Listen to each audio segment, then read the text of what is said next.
Bakit mo tinago sa amin si Joaquin? Bakit mo nilihim sa amin na buhay pala siya? What the hell are you talking about? Patay na si Joaquin. Manluloko ka? Na-comatose siya at ngayon gising na siya. Di ba nasa ospital ka kanina? Huwag mo nang ipagkaila dahil alam ko ng lahat. Si Jacob Martinez ay walang iba kundi si Joaquin!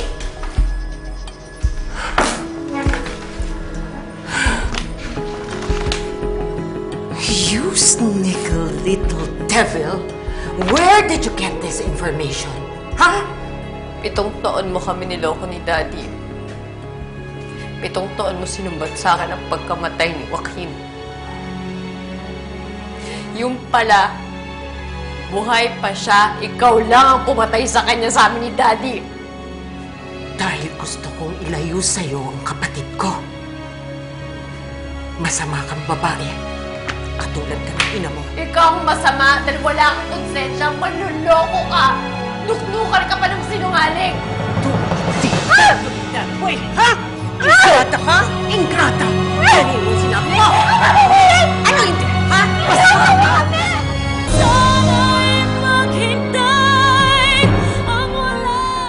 Ingrata ka?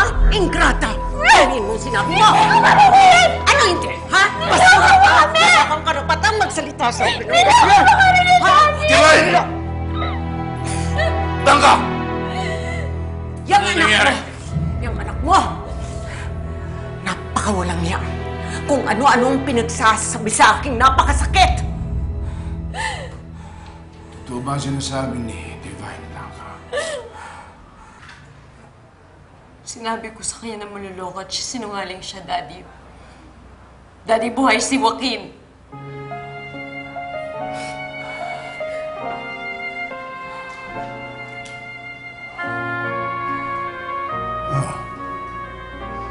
Kung sabi nila, ang sinungaling daw kapatid na magnanakaw. Wala naman ako natatandaang nagkaroon ka ng kapatid na magnanakaw, Divine. Oo na. Hindi siya namatay ng katulad ng sinabi ko. There.